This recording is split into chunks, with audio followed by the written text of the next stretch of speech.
नमस्कार दोस्तों, आपका फिर से स्वागत है आपके अपने चैनल एग्जाम विथ मी में।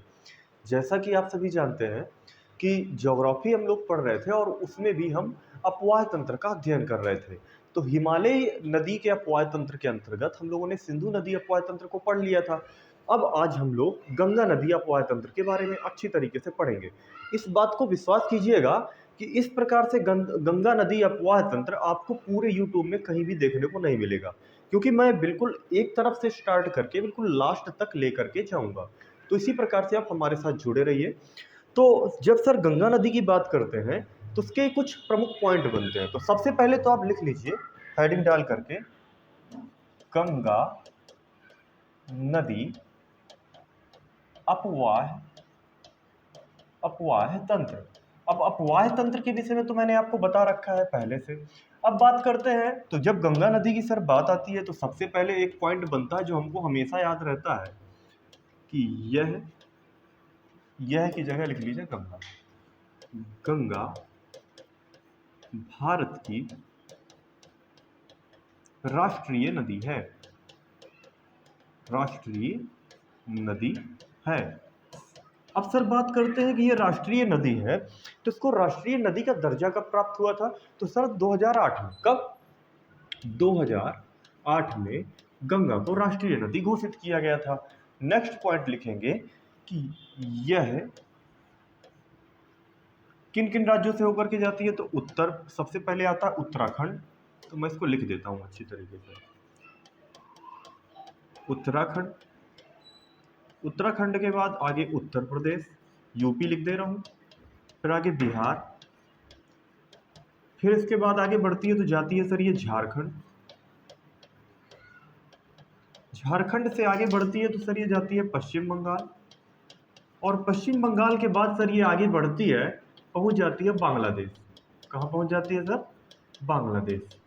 अगर मैं इसको डिनोट करना चाहूं तो समझना बात को, सर यहां ये जो पॉइंट बना रहा हूं यहां तक, तो इसको क्या बोलते हैं सर? इसको बोलते हैं हम लोग गंगा। क्या बोलते हैं? गंगा।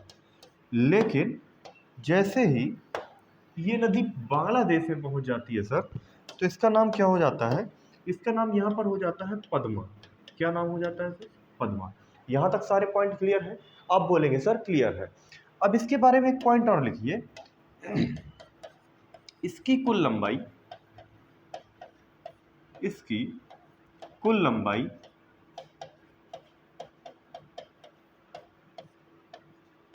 2525 किलोमीटर है। कितनी है सर? 2525 किलोमीटर। और इसके बारे में एक पॉइंट लिखिए, इसमें सूसू नाम की डॉल्फिन पाई जाती है। किस नाम से? सूसू नामक डॉल्फिन, डॉल्फिन पाई जाती है।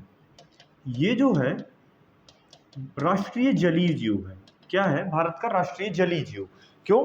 ये जो डॉल्फिन है इसको हम मछली नहीं कह सकते सर, क्योंकि ये जो मैमल्स कैटेगरी में आता है, स्तनधारी वर्ग में आता है, इसलिए इसे मछली का दर्जा नहीं दिया गया है। इसके अलावा इसका पानी आप देखते हैं कि हम लोग बड़ा ही पवित्र समझते हैं। लोग स्नान करने आते हैं और स्नान करके इसका जल लेकर के घर ले जाते हैं, जो कभी सड़ता नहीं है। तो क्यों नहीं सड़ता है? उसका एकमात्र रीजन है, इसमें पाया जाता है बैक्टीरियोफेज। क्या पाया जाता है? बैक्टीरियोफेज। तो बैक्टीरियोफेज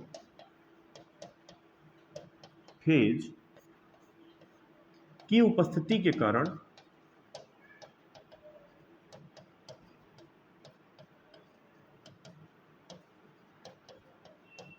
पानी नहीं सड़ता।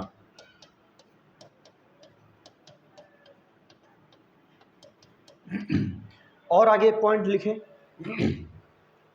इसके बारे में और जानना चाहें तो हम अगला पॉइंट जानेंगे कि यह देखिए, गंगा उत्तराखंड से निकलती है तो वो तो पहाड़ी क्षेत्र है, शिवालिक हिमालय से आती हुई निकलती है। तो पहाड़ी क्षेत्र से मैदान में कब प्रवेश करती है? तो हरिद्वार नामक स्थान से यह मैदानी भाग में प्रवेश कर जाती है। तो अगला पॉइंट लिखेंगे, हरिद्वार से मैदानों में प्रवेश करती है। ये पॉइंट क्लियर है। इसके अलावा नेक्स्ट पॉइंट और बनता है, अभी मैं पूरा मैप से अच्छे से समझाऊंगा, इसलिए जुड़े रहिएगा मेरे साथ। हरिद्वार के आगे एक पॉइंट और बनता है कि कई बार क्वेश्चन बन चुका है कि गंगा नदी उत्तर प्रदेश में किस जिले से होकर के मतलब कि आती है, प्रारंभ कहां से होता है उत्तर प्रदेश में, प्रवेश कैसे करती है, किस जिले से करती है। तो सर उसका उत्तर जो होगा वो होगा आपका बिजनौर, तथा एंडिंग पॉइंट कौन सा है, तो वो है सर बलिया जिला। बलिया जिला से ये बिहार की ओर निकल जाती है। तो अगला पॉइंट लिखिएगा कि यह उत्तर प्रदेश में बिजनौर जिले से प्रवेश करती है। किस जिले से, बिजनौर जिले से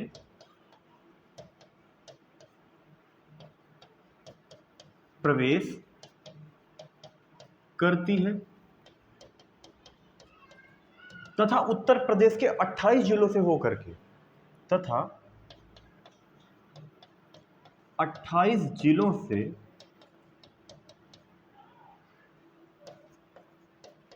होते हुए बलिया से बिहार की ओर प्रस्थान करती है।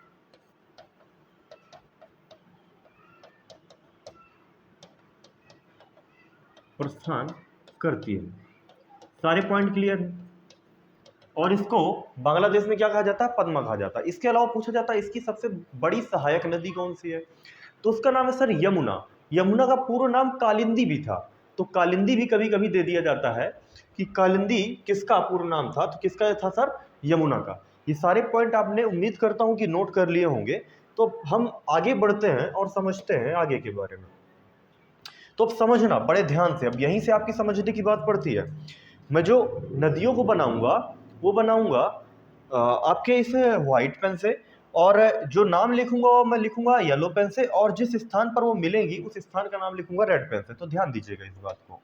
तो देखेंगे कुछ इस प्रकार से, यहां पर एक ग्लेशियर पाया जाता है जिसे सर बोलते हैं कामेत ग्लेशियर। क्या बोलते हैं सर, एक ग्लेशियर यहां पर भी पाया जाता है और एक यहां पर, इसको बोलते हैं सर कामेत। और इस ग्लेशियर को सबसे पहले इसके बारे में जानिए। जो कामेत ग्लेशियर है इससे सर निकलती है आपकी धौली गंगा। कौन सी नदी निकलती है, धौली गंगा। और इससे आपके निकलती है, और ये इसको पहले लिख देता हूं मैं, सतोपंथ। ये सतोपंथ ग्लेशियर है, इससे निकलती है आपकी विष्णु गंगा। कौन सी सर, विष्णु गंगा। विष्णु गंगा को यहीं से अलकनंदा भी बोलने लगते हैं। क्या बोलने लगते हैं सर, अलकनंदा। यहां तक बात क्लियर है। देखिए अलकनंदा और धौली गंगा आकर के एक स्थान पर मिलती है, बस जिस स्थान पर मिली सर इसका नाम क्या है, इसका नाम है आपका, इसको हम बोलते हैं सर विष्णु प्रयाग। क्या बोलेंगे हम, विष्णु प्रयाग। क्लियर है सर यहां तक। आगे बढ़े, नदी कुछ आगे इस प्रकार से बढ़ती है। तो यहां पर सर एक फिर ग्लेशियर मिलता है हमको, कुछ इस प्रकार से एक नदी आकर के मिल जाती है। इस ग्लेशियर का नाम है सर नंदा देवी। क्या नाम है, नंदा देवी। इस नंदा देवी से नंदाकिनी नदी निकलती है। कौन सी नदी, नंदाकिनी नदी। यह जो नंदाकिनी नदी है यह आपका जिस स्थान पर मिलती है सर इसको बोलते हैं नंद प्रयाग। क्या बोलते हैं सर इसको, नंद प्रयाग। यहां तक बात क्लियर है। नदी कुछ और आगे बढ़ी, आगे बढ़ने के बाद एक नदी यहां से फिर आकर के मिलती है सर इसमें। जो इस ग्लेशियर का नाम है, इस ग्लेशियर का नाम है सर पिंडारी ग्लेशियर। क्या नाम है, पिंडारी ग्लेशियर। और ये पिंडारी ग्लेशियर से नदी का नाम है सर पिंडार। पिंडार नदी निकलती है, और यही पिंडार नदी जिस स्थान पर मिलती है गंगा से इसको बोलते हैं सर कर्ण प्रयाग। क्या बोलते हैं सर इसको, कर्ण प्रयाग। यहां तक बात क्लियर है, सारी पॉइंट समझ में आ रहे हैं ना। बताओ भाई, नदी कुछ और आगे बढ़ी, आपकी अलकनंदा के रूप में ही बढ़ रही है आगे, इस बात को ध्यान दीजिएगा। अलकनंदा के रूप में ही ये नदी आपकी आगे बढ़ रही है। तो कुछ यहां से ध्यान से सुनिएगा, यहां से एक नदी और आती है सर,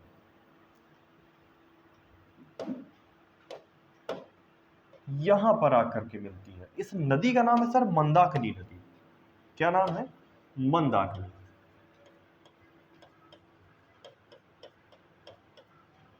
और इसी नदी के किनारे यहां पर है केदारनाथ सर। क्या है? केदारनाथ। कुछ इस प्रकार से नदी आई और ये जिस स्थान पर मिली यहां पर, सर इसका नाम क्या है? इस स्थान का नाम है रुद्रप्रयाग। क्या नाम है सर? रुद्रप्रयाग। और एक बात और क्वेश्चन बनता है कि बद्रीनाथ किस नदी के किनारे है? तो सर ये विष्णु गंगा के किनारे ही आपका क्या पड़ता है? बद्रीनाथ। ये भी मैं लिख देता हूं, बद्रीनाथ। क्लियर हो गया? तो केदारनाथ किस नदी के किनारे है? मंदाकिनी नदी के किनारे है। और वो कहां पर आकर के मिलता है? रुद्रप्रयाग में। तो ये जो ग्लेशियर है ये नहीं बनाया मैंने, ध्यान से देखिएगा। इस ग्लेशियर का नाम है सर चौरावारी। क्या नाम है? चौरावारी नामक ग्लेशियर से कौन सी नदी निकलती है? मंदाकिनी नदी निकलती है। अब इसके बाद ये नदी क्या करती है कि थोड़ा और आगे आकर के आती है। तो सबसे पहले इसकी अब मुख्य नदी, सबसे पहले तो एक सतोपंथ ग्लेशियर से आपका अलकनंदा नदी निकली। अब एक और इसका मुख्य ग्लेशियर है यहाँ पर, इसे बोलते हैं सर गंगोत्री ग्लेशियर। यहां से सबसे पहले निकलती है गंगोत्री ग्लेशियर से आपकी एक नदी जिसका नाम है भागीरथी। क्या नाम है सर? भागीरथी।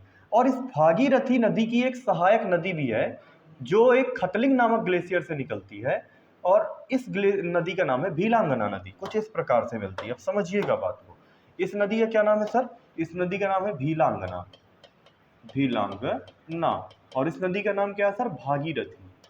भागीरथी किस ग्लेशियर से निकली है? गंगोत्री। और ये खतलिंग। क्लियर है? खतलिंग ग्लेशियर से भीलांगना नदी निकली और आकर के भागीरथी में मिल गई। और जिस स्थान पर ये भागीरथी में मिली ना, यहीं पर एक डैम बना हुआ है सर। डैम को मैं कुछ इस तरह से बना दे रहा हूं। इस डैम का नाम है टिहरी डैम। टिहरी। जिस स्थान पर इनका संगम होता है वहीं पर एक डैम बना हुआ है, टिहरी डैम। तो गंगोत्री नदी आगे बढ़ी और गंगोत्री नदी आकर के किससे मिली? अलकनंदा से। जैसे ही गंगोत्री नदी अलकनंदा से आकर के इस स्थान पर मिलती है, बस यहीं पर इसका नाम सर क्या हो जाता है? यहीं पर इसका नाम हो जाता है सर गंगा। और गंगा तो नाम हो जाता है नदी का, लेकिन इस स्थान का जो नाम है, इस स्थान का नाम है सर देवप्रयाग। क्या नाम है? देवप्रयाग। इसको मैं लिख देता हूं, देवप्रयाग। और यहां से अब इस नदी का रूप क्या हो जाता है? किस नाम से? अब ये नदी का नाम हो जाएगा आपका यहां से गंगा। बात समझे? अब गंगा कुछ इस प्रकार से आगे बढ़ती हुई निकल लेती है। बात समझ रहे हो? तो ये सारे पॉइंट समझ में आए कि नहीं समझ में आए? ये कितने प्रयाग है टोटल? 1 2 3 4 5, 5 प्रयाग है। बात समझे? कौन कौन से? आपका विष्णु प्रयाग, नंद प्रयाग, आपका कर्ण प्रयाग, रुद्र प्रयाग, देव प्रयाग। समझ रहे हो ना? अगर आपसे पूछा जाए अलकनंदा और भागीरथी के संगम में कौन सा प्रयाग है, तो आप बोलेंगे सर देव प्रयाग। आपसे पूछा जाए अलकनंदा और मंदाकिनी नदी के संगम में कौन सा प्रयाग है, आप बोलेंगे सर रुद्र प्रयाग। आपसे पूछा जाए पिंडार नदी और अलकनंदा नदी के संगम में कौन सा प्रयाग है, तो आप बोलेंगे सर कर्ण प्रयाग।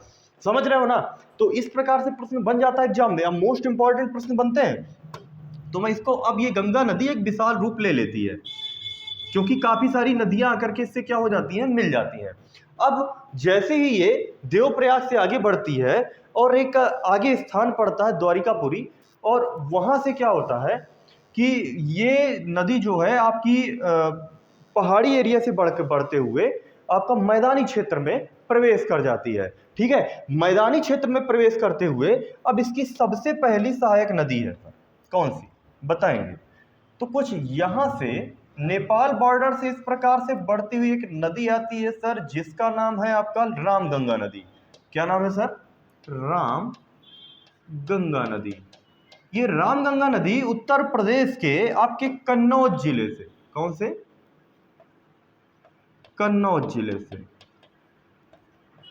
कन्नौज जिले से आकर के किससे मिल जाती है? गंगा नदी से मिल जाती है। बात समझे ना, देवप्रयाग से इसका नाम गंगा हो गया था, क्लियर हो ना। अब रामगंगा नदी आकर के कहाँ मिली सर? कन्नौज में। अब बात करते हैं सर गंगा की सबसे बड़ी सहायक नदी की।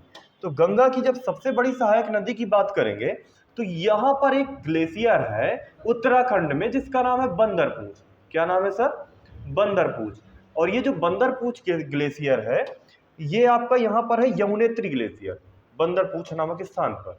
लिख देता हूं मैं, आपको दिख नहीं रहा होगा।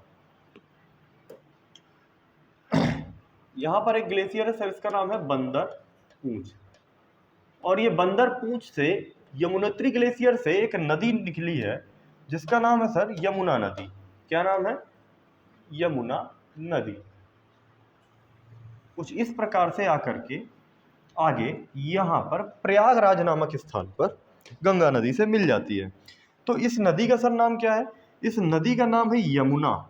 क्या नाम है? यमुना। इसे कालिंदी नाम से भी जानते हैं। यह गंगा की सबसे बड़ी सहायक नदी है। अब इसकी भी कुछ सहायक नदियां हैं, है ना, इसकी भी कुछ सहायक नदियां हैं। तो इसकी एक सबसे बड़ी प्रमुख सहायक नदी है जिसका नाम है सर चंबल। हाँ, तो जब इस चंबल नदी की बात करते हैं तो ये कुछ इस प्रकार से आगे बढ़ती हुई ऐसे जा करके गंगा से मिल जाती है। बात समझे? अब जो इस ग्लेशियर का नाम है इसका नाम है सर जनापाऊ। क्या नाम है सर इस ग्लेशियर का? जनापाऊ। ये आपके मध्य प्रदेश में स्थित है। मध्य प्रदेश के जनापाऊ नामक स्थान से यह नदी निकलती है। माफ कीजिएगा, ग्लेशियर नहीं है ये। यहां से निकलती है चंबल नदी और इसका नाम लिख देते हैं चंबल। यह जो चंबल नदी है ये आपके मध्य प्रदेश से होती हुई सबसे पहले राजस्थान जाती है, राजस्थान से आगे बढ़ती हुई उत्तर प्रदेश आती है और इस यमुना नदी में किस स्थान पर मिलती है सर? तो इसका नाम है इटावा। क्या नाम है? इटावा नामक स्थान पर मिल जाती है। यहां तक पॉइंट क्लियर है।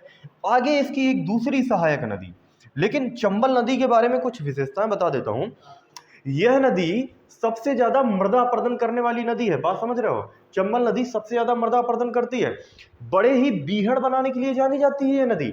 बीहड़ समझ रहे हो ना? चंबल के डाकू जहां रहते हैं तो चंबल के डाकू सुना ही होगा। तो चंबल नदी क्योंकि बीहड़ बनाती है, इन्हीं बीहड़ों में उनको छुपने का उपयुक्त स्थान मिल जाता है तो लोग वहीं रुक जाते हैं। तो समझ रहे हो? इसके अलावा चंबल नदी के बारे में एक पॉइंट और जान लो कि ये जहां से भी जाती है मृदा अपरदन करती हुई चली जाती है। और इसमें पूछा जाता है कि ऐसी कौन सी नदी है जिसमें घड़ियाल पाए जाते हैं? तो उसका उत्तर क्या होगा सर? चंबल नदी। इसमें ही घड़ियाल पाए जाते हैं सर। तो ये किस स्थान से निकलती है? जनापाऊ नामक स्थान से निकलती है। इसके बाद अगली नदी का नाम है सर बेतवा नदी। क्या नाम है सर? अच्छा, तो पहले इसको समझिए, बेतवा नदी। अच्छा, एक पॉइंट और रह गया है। इसकी भी अगर सहायक नदी की बात करें तो एक सर इसकी सहायक नदी है काकीबारडी नामक स्थान से निकलती है। किस स्थान से? काकीबारडी। तो लिखेंगे काकी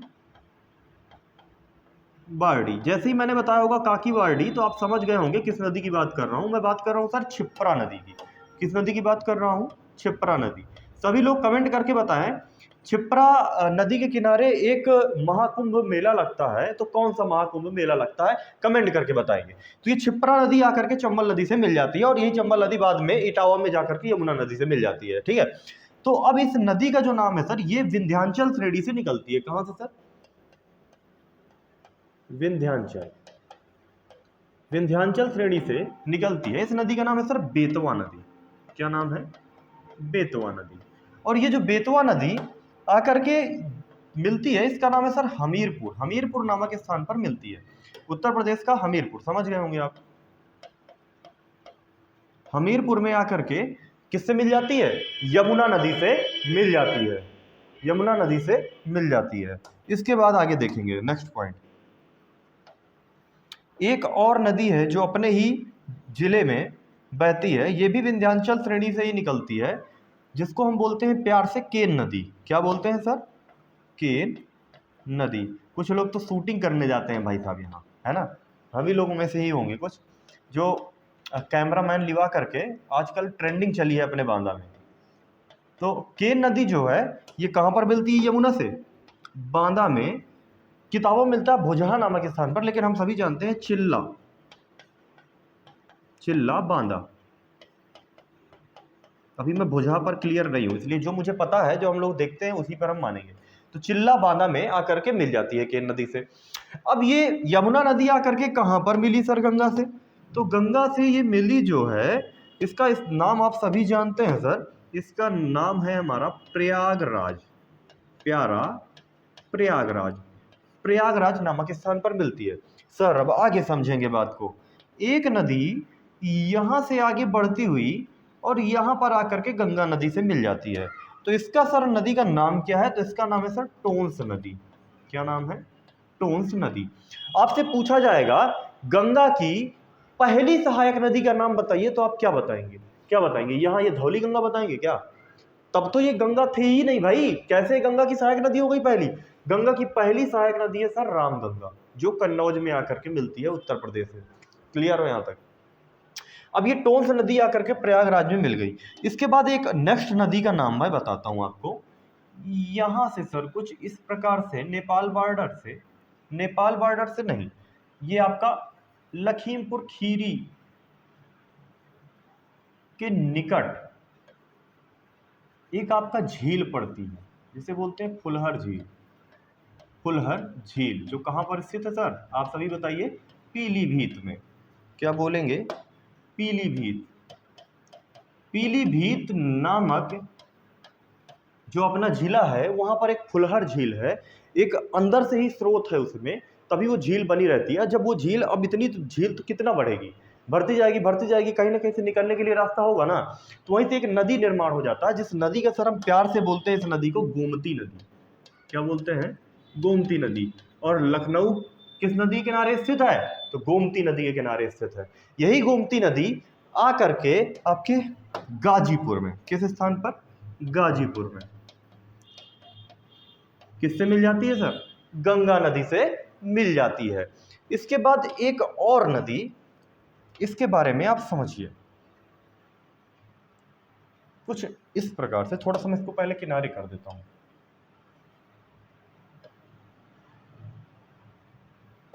समझिएगा, दो नदियां इस प्रकार से आकर के मिलने के बाद ये लोग आगे बढ़ी, आकर के गंगा से मिल गई। जब ये दो नदियां थे तो इनका नाम क्या था? एक का नाम था सर काली, एक का नाम है करनाली। काली को हम एक अन्य नाम से भी जानते हैं, जिसे बोलते हैं सर शारदा, और करनाली को बोलते हैं सर सरयू। क्लियर हो? ये दोनों नदियां किस स्थान पर आकर के मिलती हैं? ये दोनों नदियां आकर के मिलती हैं सर बाराबंकी में।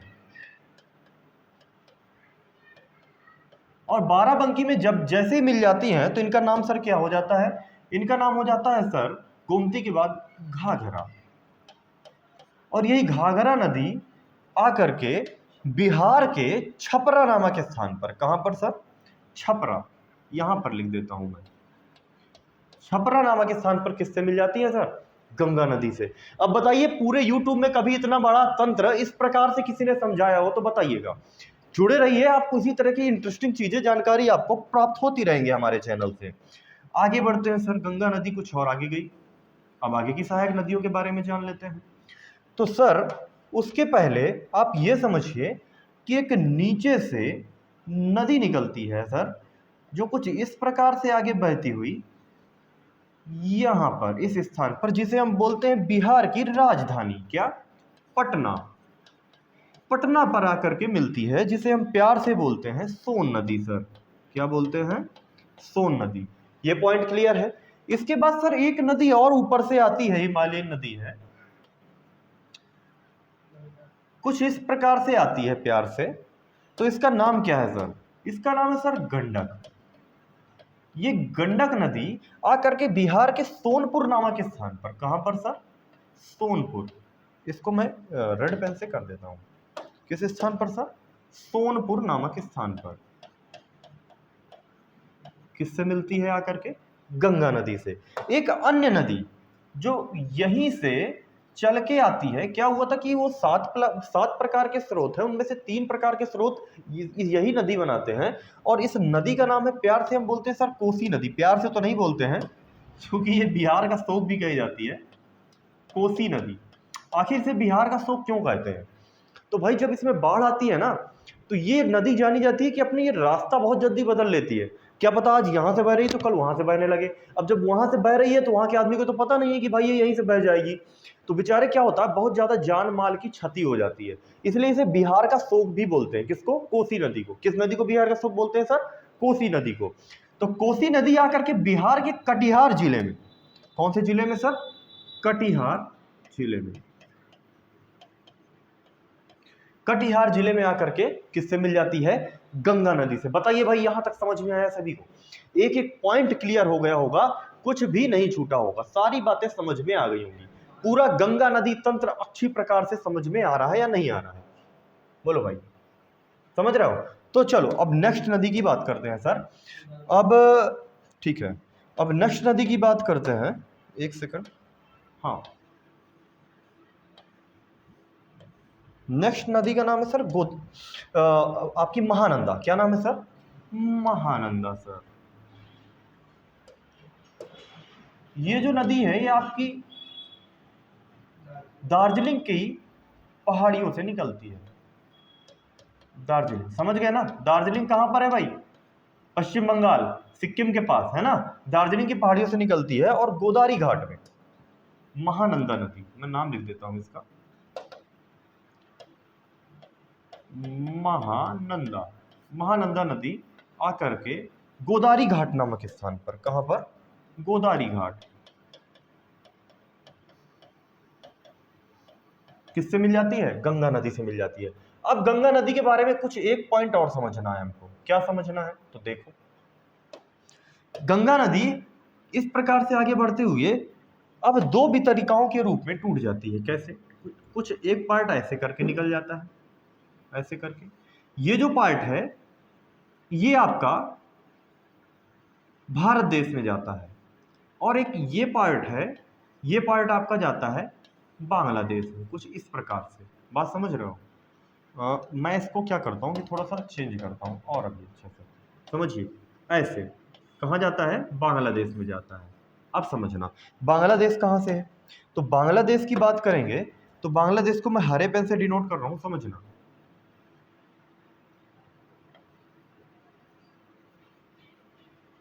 कुछ ऐसा करके बांग्लादेश बना हुआ है, ठीक है। तो बांग्लादेश से जैसे ही प्रवेश करती है तो सर इसका नाम हो जाता है पद्मा। बात समझे? जैसे ही बांग्लादेश में प्रवेश की तो इसका नाम क्या हो जाएगा? पद्मा। देखो, अब जो ये नदी ये वितरिका के रूप में आई तो इसका सर नाम हो जाएगा हुगली। क्या नाम होगा? हुगली। हुगली। ये गंगा की सहायक नदी नहीं है, बात समझ रहे हो ना? ये गंगा की सहायक नहीं है। इसको मैं इधर लिख देता हूं, समझ जाओगे तुम लोग।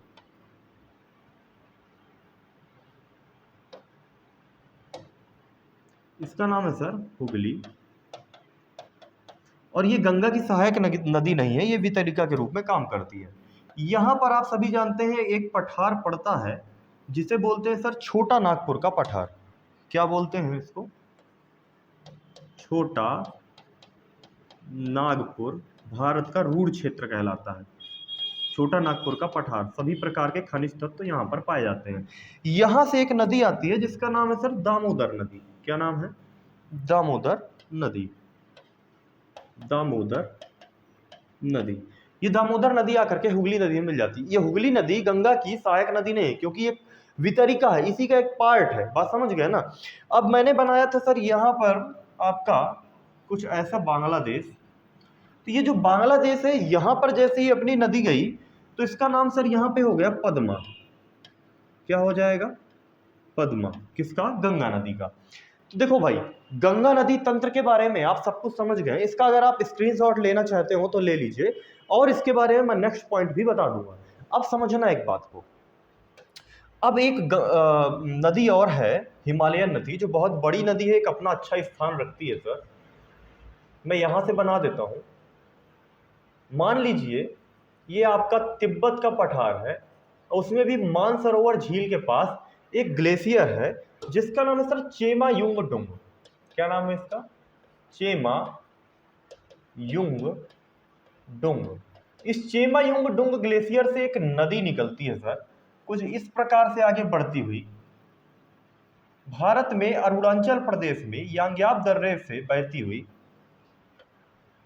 एक बार फिर से बना देता हूं, ऐसे ऐसे करके आकर के कुछ यहाँ पर मिलेंगे, समझना।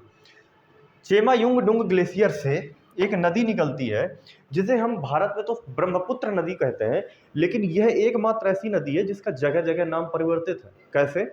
तिब्बत में सर इसको बोलते हैं सांगपो। क्या बोलते हैं सर इसको तिब्बत में? सांगपो।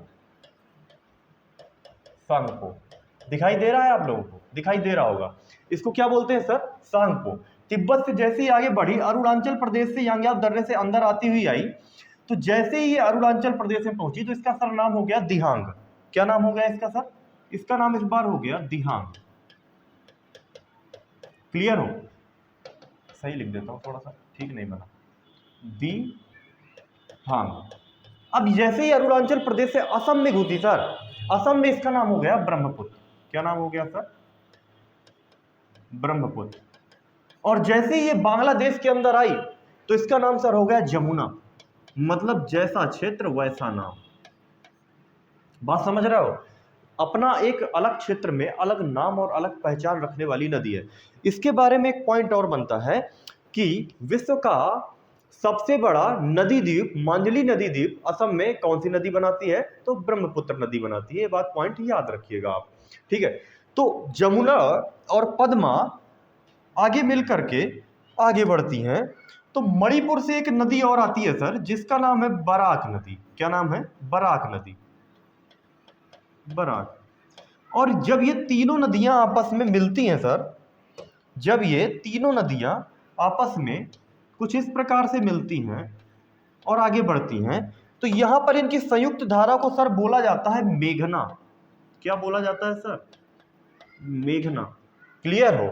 और यही मेघना विश्व का सबसे बड़ा डेल्टा बनाती है जिसे हम बोलते हैं सर सुंदरवन डेल्टा। बात समझे या नहीं समझे? यही मेघना किसका निर्माण करती है सर? सुंदरवन डेल्टा का। तो बताइए भाई, नदियों से रिलेटेड आपके सारे पॉइंट क्लियर हुए या नहीं हुए? एक एक पॉइंट बताने का मैंने प्रयास किया है, कोई भी पॉइंट आपका छूटा नहीं है। और कमेंट जरूर कीजिएगा अगर अच्छा लगा हो, और चैनल को सब्सक्राइब कीजिएगा, वीडियो को लाइक कीजिएगा। अगर आपको बिल्कुल यही पीडीएफ चाहिए इसी प्रकार से मेरे हाथ की बनाई हुई, तो एक हमारा टेलीग्राम चैनल है जिसका नाम है @EXAMWITHME